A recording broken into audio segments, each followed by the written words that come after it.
en la vida de Jesús. Mateo capítulo 26, versículo 14 al 16. Lo tenemos, hermanos. Vamos a leer la palabra honrando al Padre, al Hijo y al Espíritu Santo. Entonces uno de los 12, que se llamaba Judas Iscariote, fue a los principales sacerdotes y les dijo: ¿qué me queréis dar si yo os lo entregare? Y ellos le asignaron 30 piezas de plata. Desde entonces buscaba oportunidad para entregarle. Amén. Pueden sentarse, hermanos.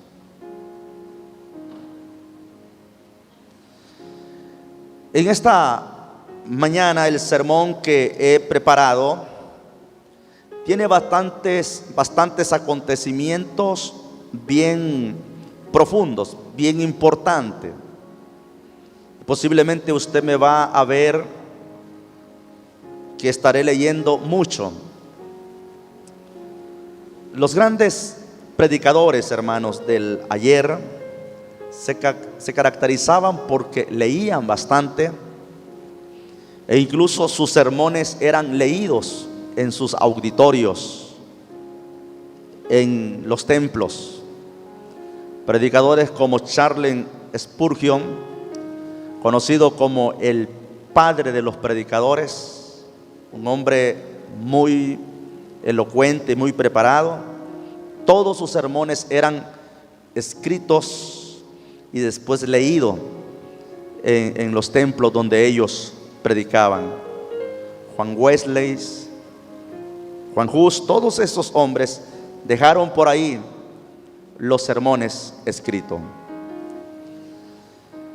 En esta mañana yo quiero que vamos a considerar, hermanos, algo profundo, teológico, ya que hay estudios teológicos donde usted va a explorar lo que la Biblia dice, lo que la historia dice, la interpretación también, hermanos, de lo que es la Escritura, y ver qué es lo que nos enseña este libro santo y sagrado que nosotros tenemos.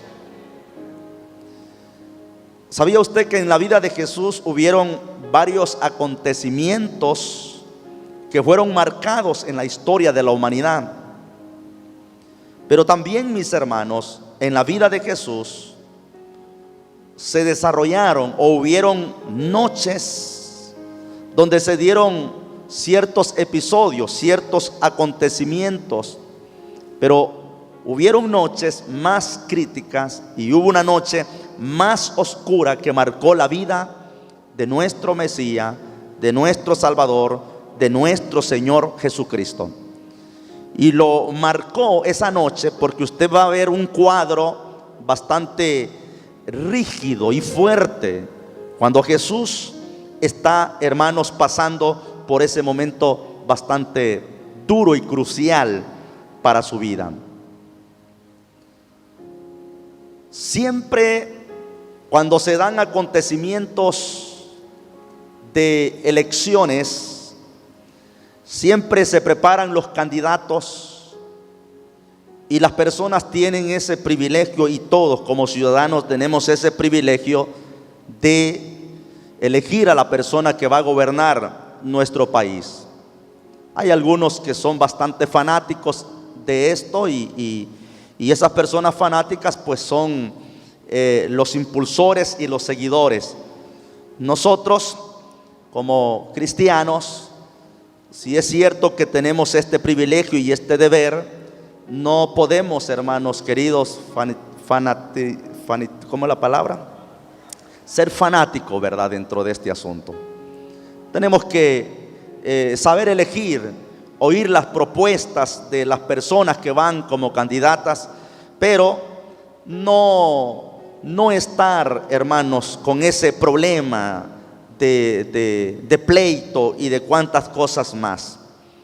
Pero algo que me llama la atención es que todos los candidatos van con esa área de ganar, todos van con ese deseo de ganar, y la gente apoya a cada uno que considera que también va a ganar y que va a hacer algo. Sin embargo, siempre hay un perdedor. Y desde que se inicia, casi se conoce que va a haber alguien que va a perder. Pero la gente se emociona. La gente explota de emoción respecto a esto. Y el asunto es cuando termina, hermanos, cuando termina el conteo de votos y cuando se está viendo una realidad y de alguna forma empieza a haber una decepción, empieza, mis hermanos, a haber lágrimas, empieza el ánimo que estaba empieza a bajar, porque la esperanza se vuelve en desesperanza y empieza a haber un dolor, empieza a haber, mis hermanos, un fracaso, porque hubo un trabajo que anduvieron haciendo en campo, un trabajo que anduvieron haciendo en diferentes áreas, mojaron la camisa, hicieron gastos y cuántas cosas para querer lograr a llegar a la cúspide, a esta persona, a este individuo, y lastimosamente no se dio, y todo se reduce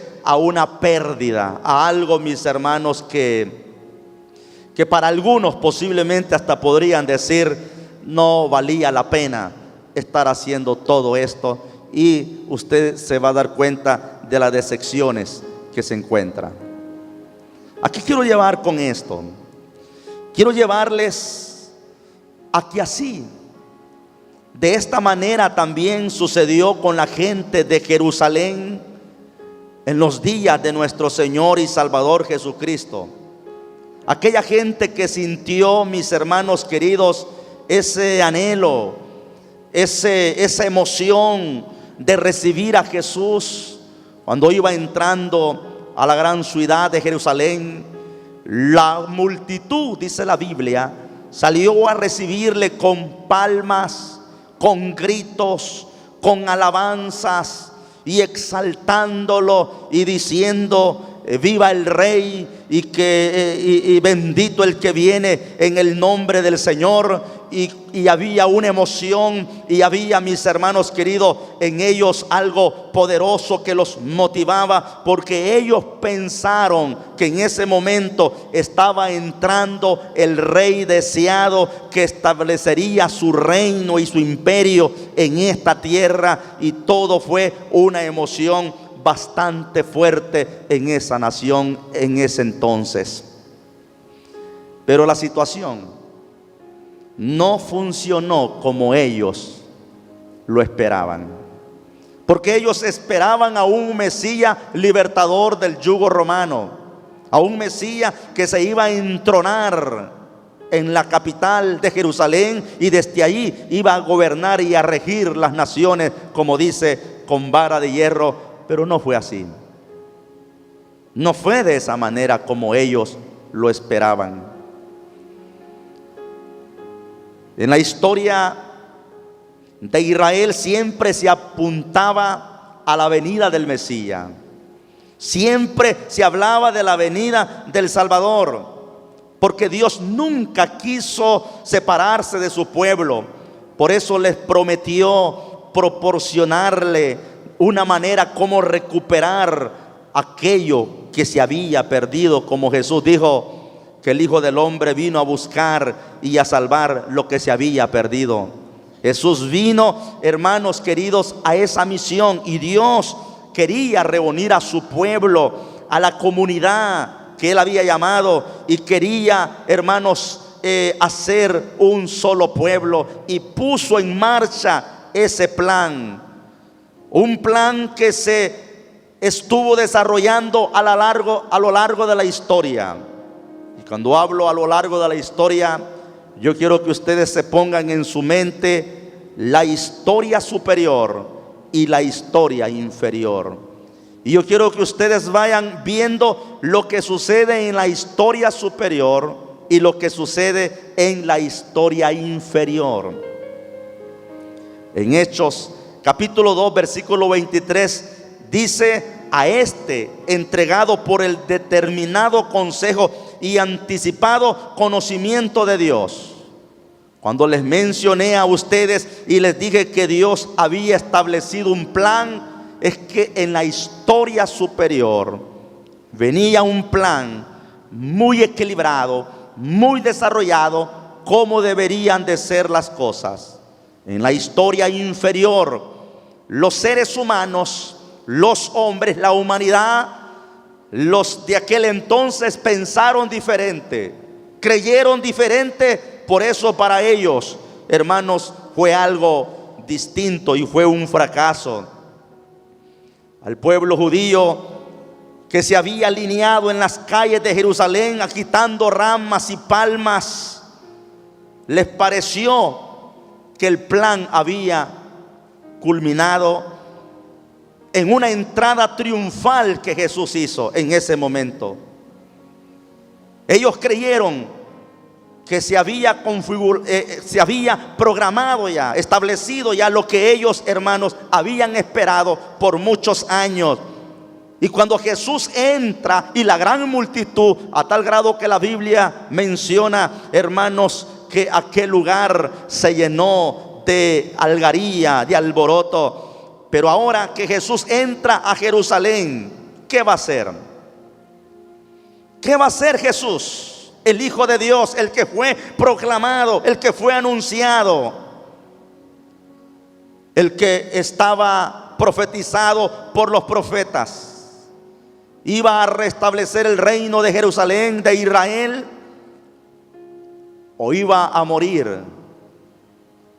No iba a luchar contra el imperio romano, no iba a establecer las bases de poder para poder gobernar como lo hizo David, como lo hizo Salomón.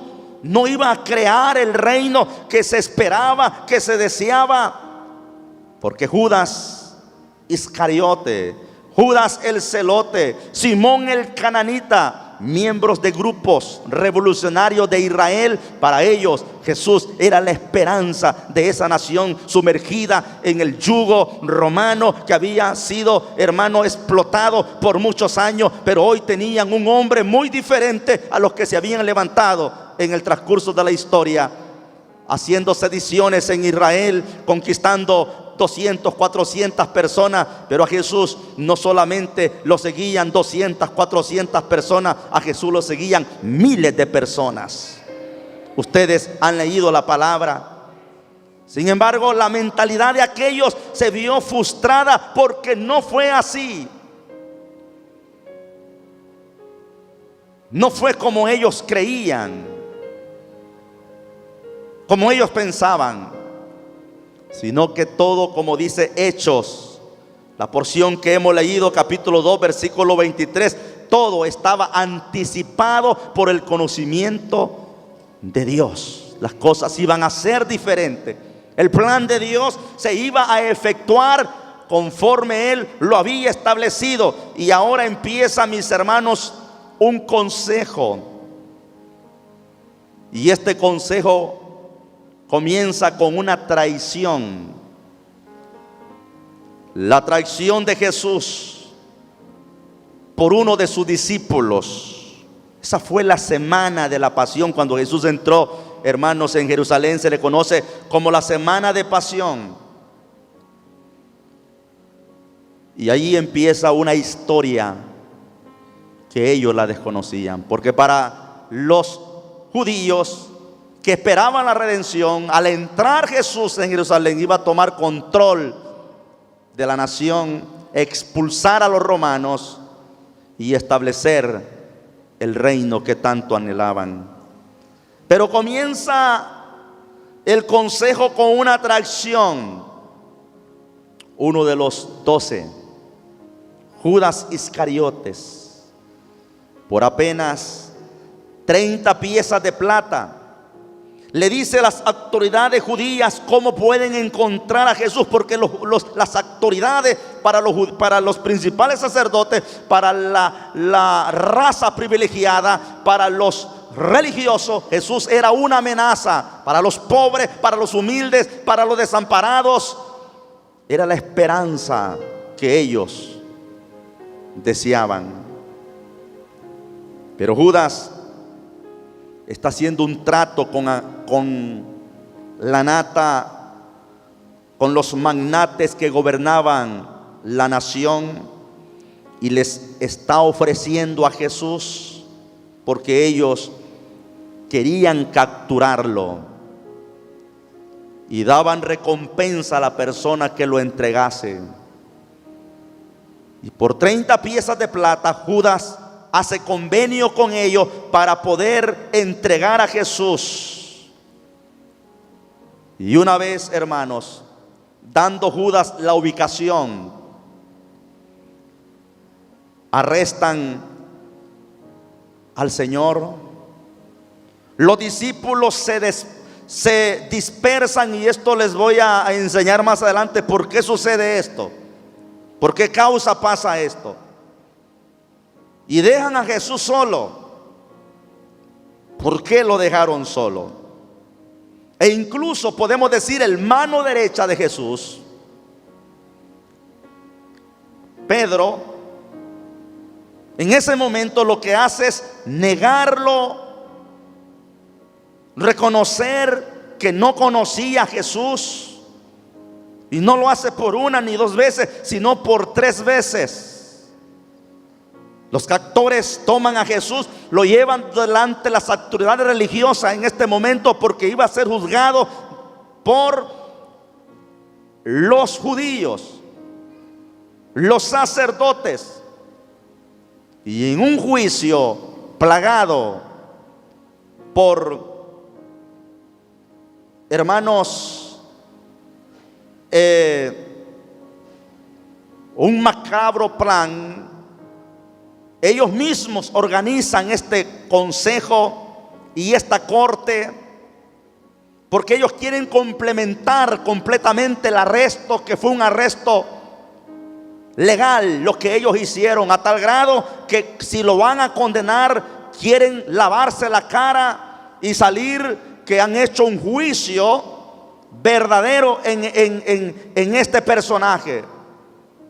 Y ellos mismos buscan testigos bien ensayados para que le levanten cargos, para que puedan hablar contra él y de alguna forma declarar las pruebas suficientes para condenarlo. Jesús es el Cordero de Dios que quita el pecado del mundo, y como Cordero de Dios, como Cordero, en este momento Jesús, hermanos, tiene que de alguna forma negarse a la defensa. Un señor que se metió a pastorear ovejas, a criarlas y a todo eso, tuvo la experiencia de cómo es el comportamiento de las ovejas y de los corderos. Y él manifiesta que los corderos son tan indefensos,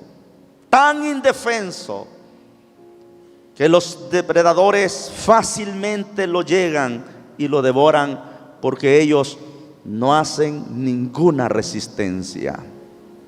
Jesús es conocido como el Cordero de Dios que quita el pecado del mundo, y como Cordero de Dios se niega a defenderse de los cargos que le están imponiendo, cargos falsos. Porque Jesús es inocente, es intachable. Él no tuvo pecado ni tiene pecado, y podía defenderse. Pero aquí está la figura del Cordero de Dios. Jesús tenía poder sobre el mar, reprendía los vientos, tenía poder sobre los demonios, los humillaba, tenía poder sobre las personas, conocía la mente, conocía todo, podía alimentar a más de 5,000 personas, hermanos. Tenía una autoridad tan vasta en el cielo y en la tierra. Podía decir: puedo decir a mi Padre que envíe 12 legiones de ángeles para que me defiendan. Pero él no venía a eso, él venía a cumplir el plan superior del Dios que hizo los cielos y la tierra. Alabado sea nuestro Dios en esta hora, a tal grado que Jesús permite que lo intrinen, que lo capturen, que digan toda clase de él, mintiendo, porque desde los tiempos antiguos ha habido engaño, ha habido mentira, ha habido falsos testimonios, personas que se prestan para ensuciar el nombre de otra persona. Todo esto que está pasando es el plan del consejo determinado de Dios. Tiene que suceder de esta manera. En un momento dado, el sumo sacerdote le pregunta a Jesús: ¿eres tú el Cristo? ¿Eres tú el Mesías? Cuando todos lo estaban acusando, cuando aquellos se levantaban y decían: te hemos oído decir esto, te hemos oído decir esto otro, Jesús dijo: siempre les hablé públicamente a ustedes, prediqué abiertamente, no me anduve escondiendo para decirles las verdades, se las dije en la cara a ustedes. ¿De qué me están acusando? Y aquellos insistiendo para ver, porque una de las armas que hacen los fracasados, una de las armas que tienen los que están perdidos, número uno, incurren a la violencia. Número dos, se enojan porque saben que están perdiendo la batalla. Y cuando el sumo sacerdote se da cuenta que Jesús no dice nada, porque lo están acusando y ellos saben bien que es un falso testimonio el que le están levantando, le pregunta: ¿eres tú el Mesías? ¿Eres tú el Cristo? En este momento Jesús le responde y le dice: sí lo soy. Y desde ahora en adelante veréis al Hijo del Hombre sentado a la diestra del Padre en el cielo. Alabado sea nuestro Dios en esta mañana. Mateo capítulo 26, versículo 64. Eso es todo lo que necesitaban escuchar. Era todo lo que necesitaban ellos oír, que Jesús dijera: yo soy. Porque los judíos sabían, los fariseos, los sacerdotes sabían que Jesús diciendo eso se hacía igual al Padre. Los sacerdotes que eran de los saduceos y de los fariseos conocían lo teológico de la divinidad del Adonai, del Shaddai, del Elohim. Conocían lo que se llama la teología. Y cuando conoce eso, se dan cuenta, mis hermanos, que Jesús no está haciendo otra cosa sino para ellos. Jesús está blasfemando. Decir que es igual a Dios es una blasfemia. Y el sumo sacerdote en este momento lo acusa como blasfemo, como una blasfemia. Y los ancianos, los maestros judíos, con esto, hermanos, tienen para golpearlo, para escupirlo, para maltratarlo. Este es el principio del fin. Pero para matarlo legalmente necesitaban la aprobación del gobernador de ese entonces. Y el gobernador era Poncio Pilato, un soldado aguerrido, cruel, brusco. Roma lo había enviado a Jerusalén porque Pilato era conocido como un general que ponía quieto a cualquier pueblo rebelde, indomable. Pilato era muy cruel en los castigos.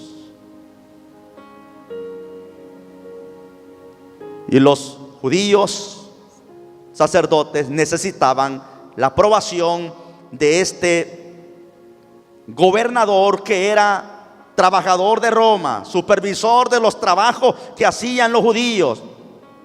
Pero Pilato desde hace tiempo había escuchado hablar de Jesús.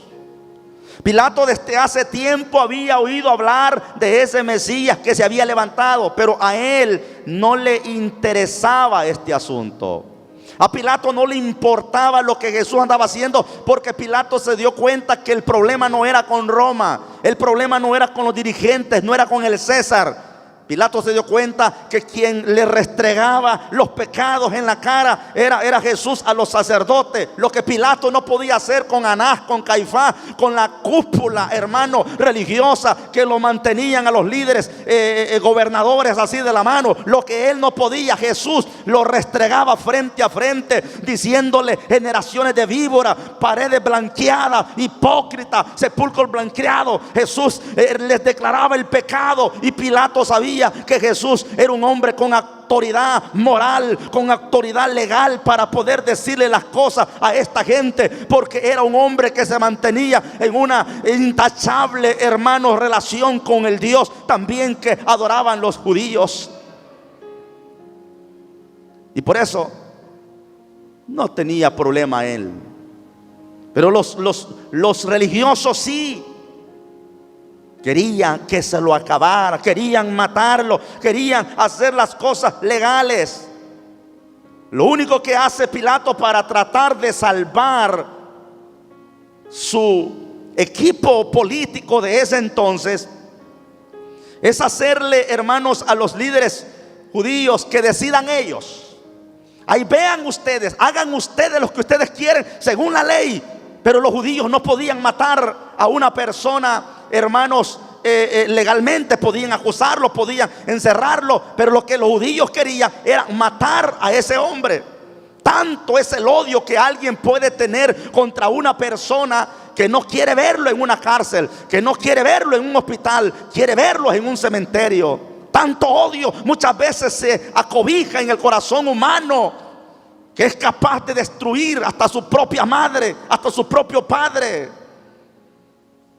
Porque el corazón del hombre es malo, es perverso. Y eso lo dice la palabra del Señor en el libro de Jeremías, capítulo 17, versos 8, 9 y 10.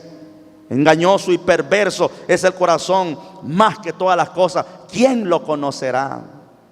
Por eso no me extraña cuando oigo difamaciones, cuando oigo que alguien odia a otra persona y que le hizo una brutal, hermanos, calumnia, y que está preso injustamente por algo que quiso hacerle, porque estoy consciente que el corazón solamente lo puede cambiar el Dios que hizo los cielos y la tierra.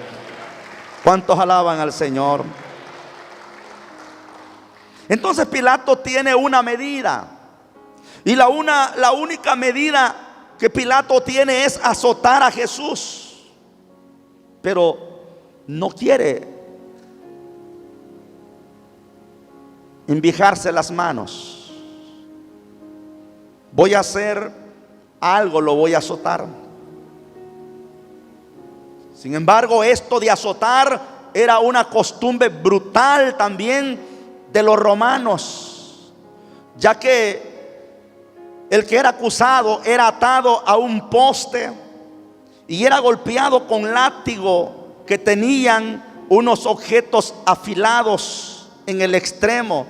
A esos objetos afilados se le llamaban gato, eran 9 colas, y literalmente esas 9 colas rasgaban la carne del acusado y llegaba hasta los huesos, y en cada azotazo era, hermanos, pedazos de carne que le quitaban.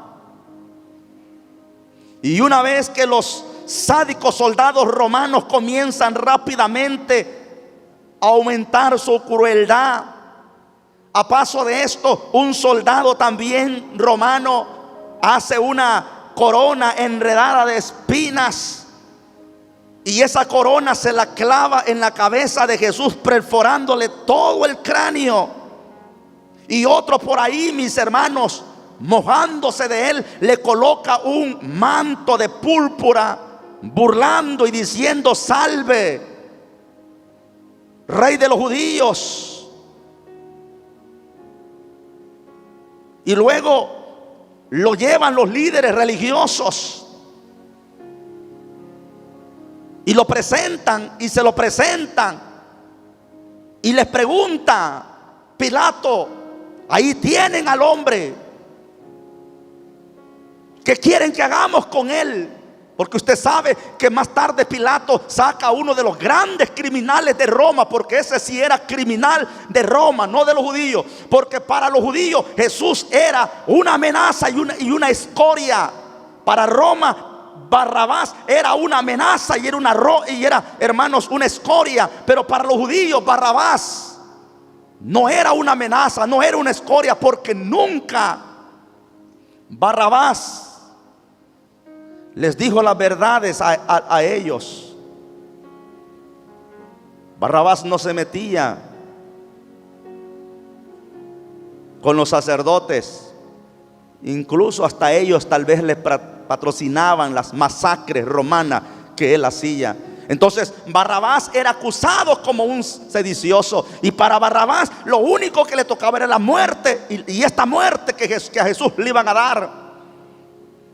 Pero Pilato, para ablandarle el corazón al pueblo, traen a Jesús desfigurado, sangrentado a aquel lugar, desfigurado, su cara golpeada con vara, con palo. Era, hermanos, algo terrible ese cuadro sangrentado. Y traen al asesino, al brutal, al ladrón, al mañoso, al culpable, con su rostro malévolo, mientras el rostro del otro que estaba ahí reflejaba una humildad y reflejaba un amor hacia todos sus enemigos. Y Pilato pregunta: ¿qué con este? Y Juan dice en el capítulo 19, verso 15, que ellos dijeron: crucifícalo.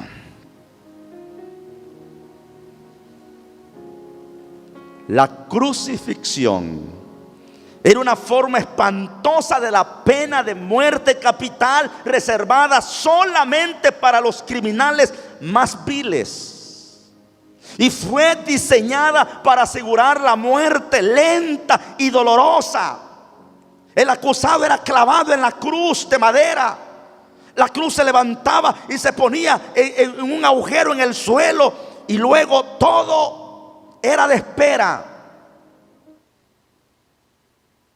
A veces varios minutos, pero a veces varias horas. El alivio llegaba solo en el último aliento, porque todo, hermanos, ese proceso era de dolor, de angustia, de asfixia. Y eso es lo que pedían para Jesús. Jesús ya había pasado la noche más oscura allá en el Getsemaní, cuando clamaba y le decía al Padre: Padre, yo conozco mi deber, yo conozco mi historia, yo conozco mi destino, yo conozco la historia superior que tú tienes transitada desde antes de la creación del mundo. Yo la conozco. La historia del mundo es diferente. El mundo en esta historia es distinta. Padre, si en esta historia hay una forma de cambiar esto, hazlo. Pero si no lo hay, que se haga tu voluntad. Y el Padre desde el cielo guardaba silencio, manifestándole al Hijo: esta es la voluntad que está trazada desde antes de la fundación del mundo, porque tú eres el Cordero de Dios que fuiste inmolado desde antes de la creación del mundo. Dale fuerte ese aplauso y diga gloria a Dios en esta mañana.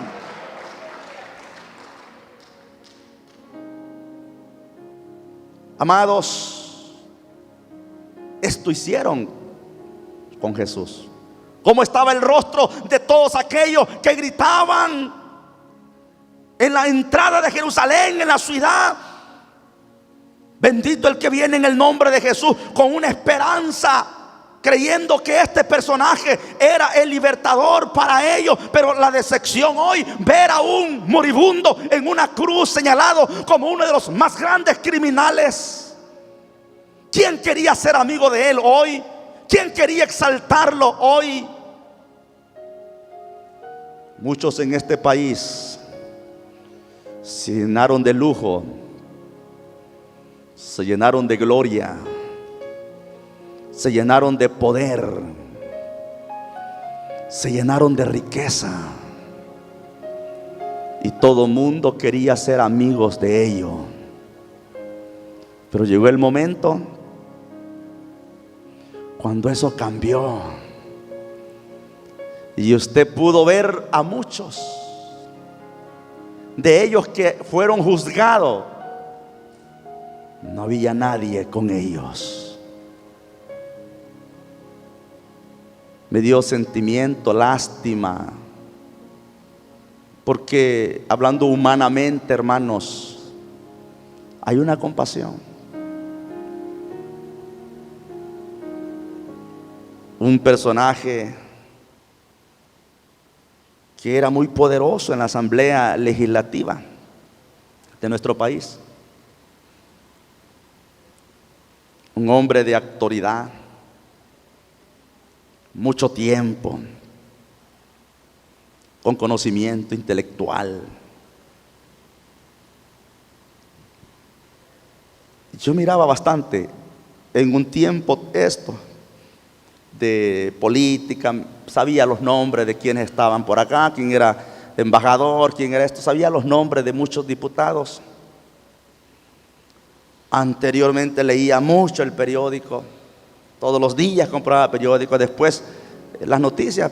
Últimamente estoy descontinuado de estas cosas.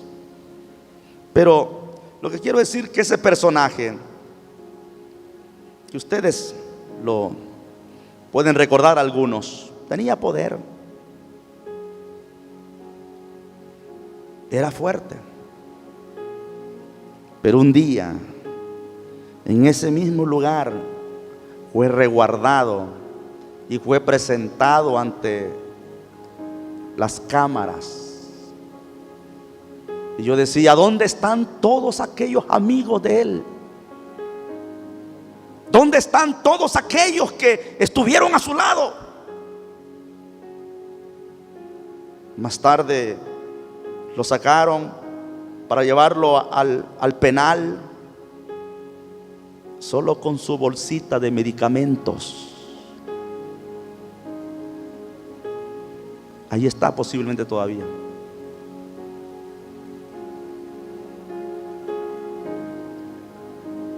¿Qué cosa?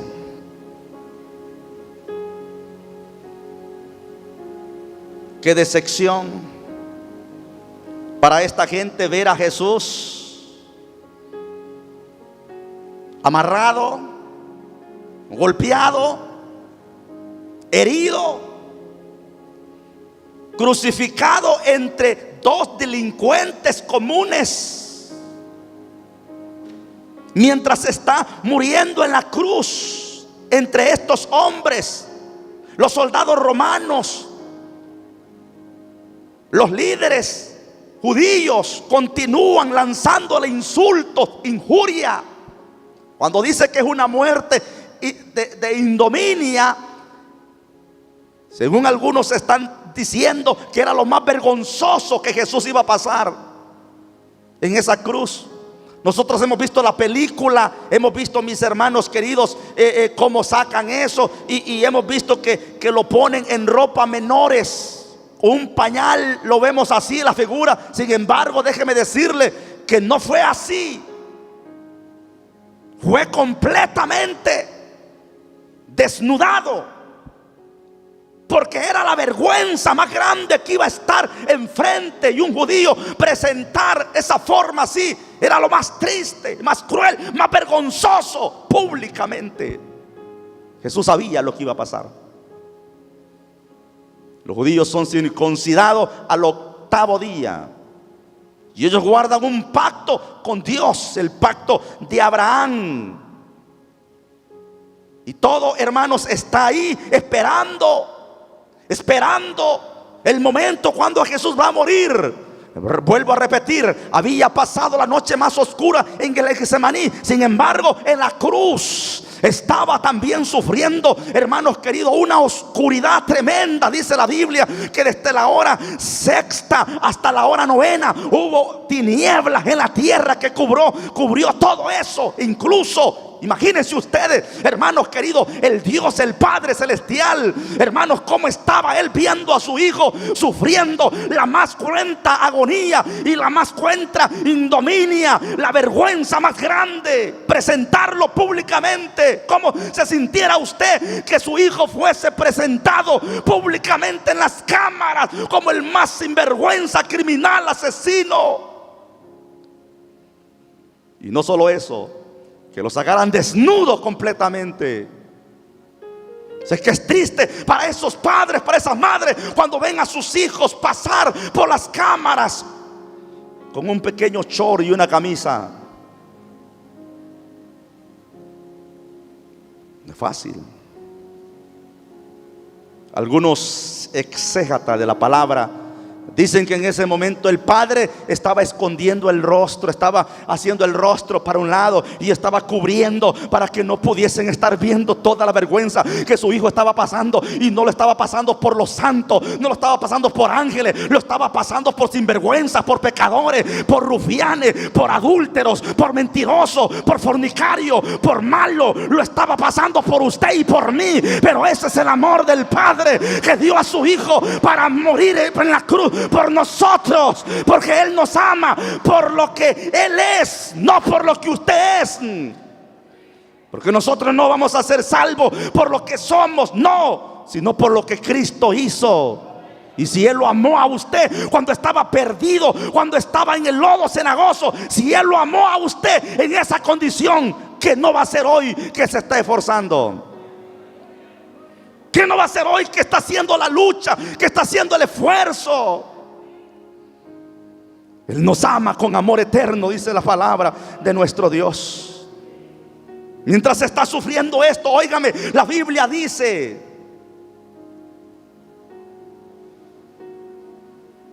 que rifaron sus vestidos, repartieron sus vestidos. San Juan 19:29. Y después de las horas más dolorosas y tortuosas, después del sufrimiento brutal que estaba pasando, para los seguidores era un fracaso. Perdimos. Apoyamos a este hombre y de nada sirvió. 3 años y medio. Podrían haber dicho algunos discípulos, 3 años y medio de pérdida. Dejé mis barcos, dejé mi trabajo, dejé mi profesión, perdí a mi familia, dejé mi familia. Y hoy esto se acabó. Otros decían, nos equivocamos. No era el Mesías que nosotros creíamos o que todos esperábamos.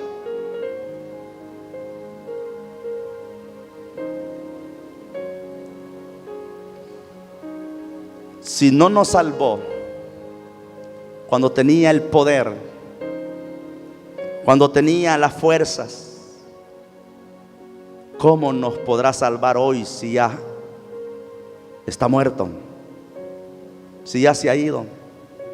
Algunos podrían haber dicho, todo fue una farsa, un engaño.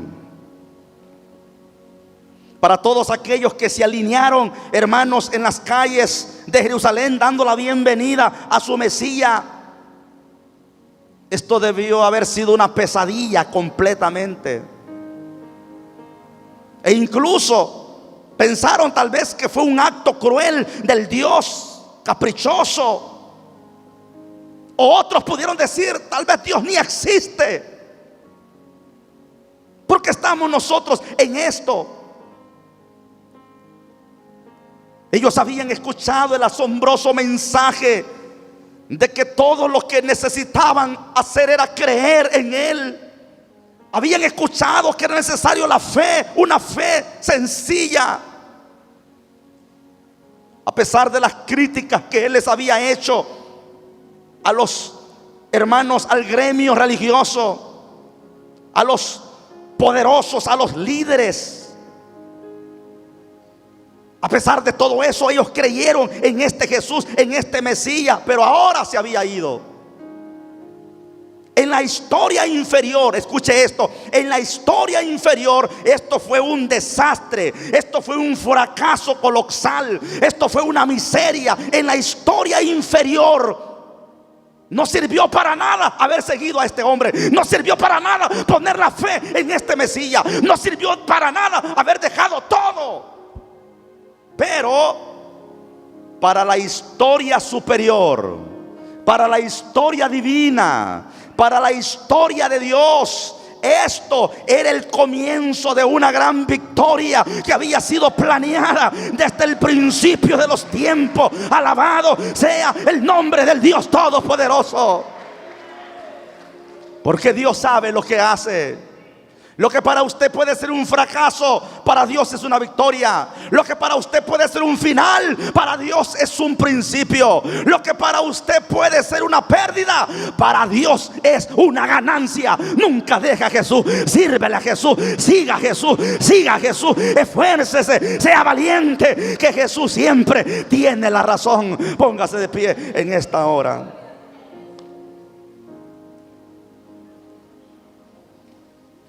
Jesús tiene el control de todo. Lo que usted está pasando tal vez no le haya mucho sentido. Tal vez usted no le haya sentido.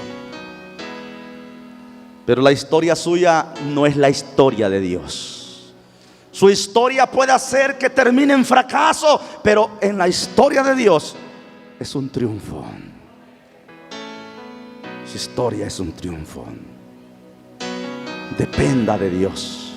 Sírvele a Dios. Sígale a Cristo. Ponga los ojos en Jesús, el actor y consumador de la fe. Cierre los ojos en esta mañana. Padre, gracias. Gracias, Señor. Gracias, Jesús. Dele gracias al Señor por ese sacrificio que Jesús hizo por nosotros. Dale gracias a Jesús. Dale gracias a Jesús. Porque no fue en vano la sangre del Cordero. No fue en vano la sangre del Cordero. Todo tiene una recompensa. Todo tiene una recompensa, un precio. Te adoramos, Señor, en esta mañana. Te damos gracias, Jesús. Gracias por ese sacrificio, Señor. Gracias por ese sacrificio que tú hiciste, Señor. Gracias. Gracias por ese sacrificio que tú hiciste por nosotros en la cruz del Calvario. Moriste por nosotros. Te diste por nosotros. Derramaste tu sangre por nosotros. Te humillaste por nosotros. Nos diste vida y vida en abundancia. Dale gracias al Señor. Dale gracias a Jesús. Dale gracias a Jesús. Dale gracias a Jesús. Dale gracias a Jesús. Dale gracias al Señor. Ahí donde está, ahí por la televisión, por la radio, por el internet. Dale gracias, dale gracias. Porque Él sufrió por ti. Él sufrió por mí. Él pagó el precio. Él pagó el precio por tu vida. Él pagó el precio por mi vida. Todo lo hizo Jesús por usted y por mí. Todo lo hizo Jesús por nosotros. No fue una derrota la muerte de Jesús. No fue un fracaso la muerte de Jesús. Fue una victoria. porque su sangre nos limpia de todo pecado, su sangre nos purifica, su sangre nos lava, su sangre nos perdona, su sangre nos perdona. Alaba la gloria de Dios. Alaba la gloria de Dios en esta mañana. Alaba la gloria de Dios. Alaba la gloria de Dios, porque de tal manera amó Dios al mundo que dio a su Hijo unigénito, para que todo aquel que en Él cree no se pierda, mas tenga vida eterna. Alaba la gloria de Dios, porque Él muestra su amor para con nosotros, en que siendo aún pecadores, Cristo murió por nosotros. Alaba la gloria de Dios. Alábale, alábale. Él te amó a ti cuando nadie daba nada por ti. Él te levantó cuando nadie te levantaba. Te lavó con su sangre preciosa. Fuimos limpios. Bendito sea tu nombre, Jesús. Bendito sea tu nombre, Jesús. Vamos, glorifique a Jesús en esta hora. Mientras usted está orando,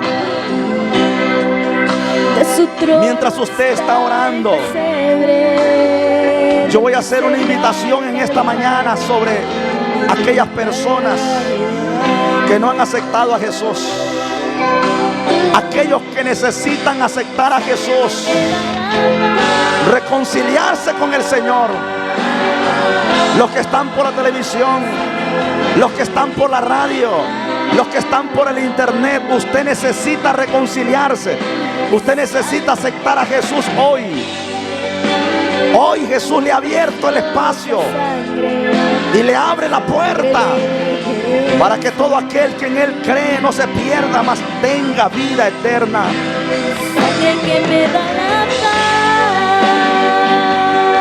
Quien iba a morir en la cruz éramos nosotros,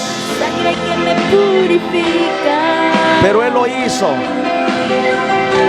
por nosotros. Yo quiero en esta mañana hacer esa invitación a alguien que quisiera ponerse a cuentas con el Señor.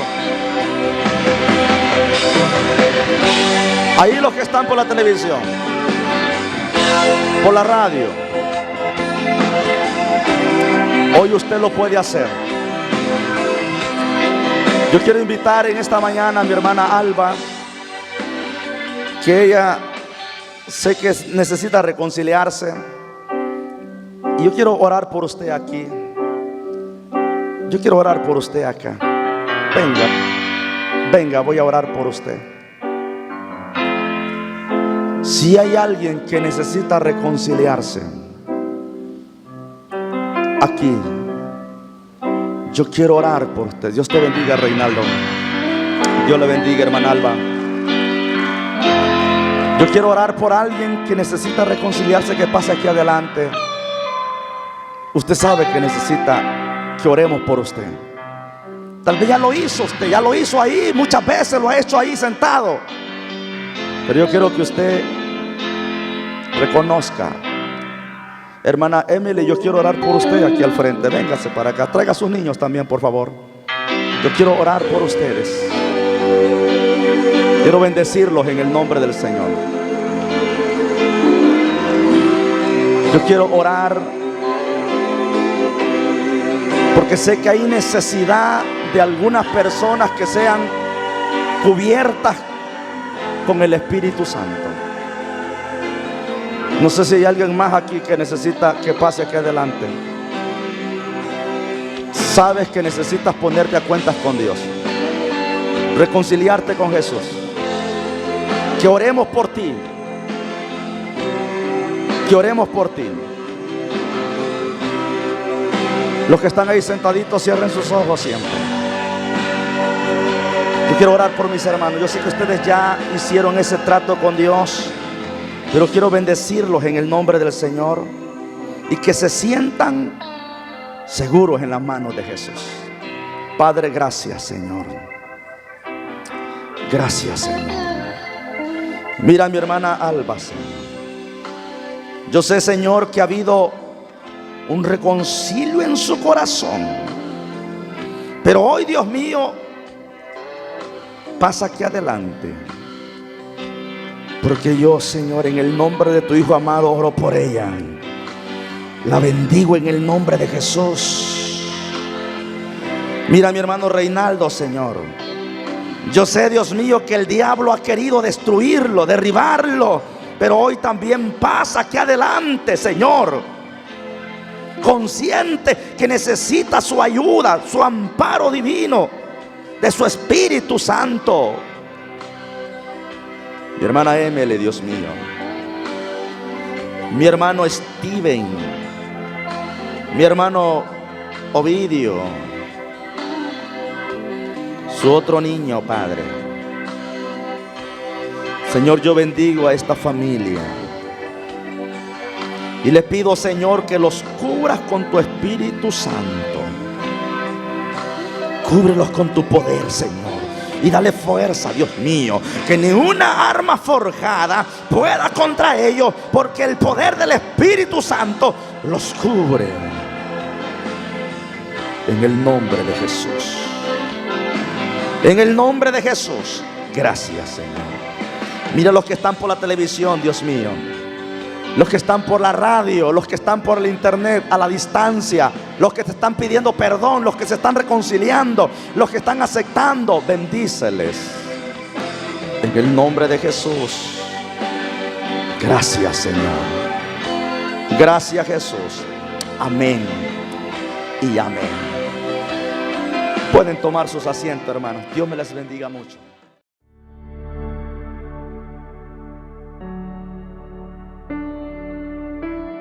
¿Has escuchado la palabra de Dios? Te invitamos a que recibas a Jesucristo como el único y suficiente Salvador personal. Repite conmigo la siguiente oración. Señor Jesús, reconozco que soy pecador y creo que tú moriste en la cruz por mis pecados. Me arrepiento y te pido perdón. Te confieso como mi único y suficiente Salvador personal de mi vida. Lávame con tu sangre preciosa y escribe mi nombre en el libro de la vida. Si has hecho esta oración, hoy eres hijo de Dios. La Biblia dice en el Evangelio de San Juan capítulo 1 versículo 12: mas a todos los que le recibieron, a los que creen en su nombre, les dio potestad de ser hechos hijos de Dios. Romanos capítulo 10 versículo 9 dice que si confesamos con nuestra boca, creemos en nuestro corazón, el Señor nos hace una nueva criatura. Te invito a que te congregues en una iglesia cristocéntrica, o si no, visítanos a nuestra iglesia, Iglesia Evangélica Apóstoles y Profetas de Salvador, Colonia Treminio, Santa Rosa de Lima. Te esperamos.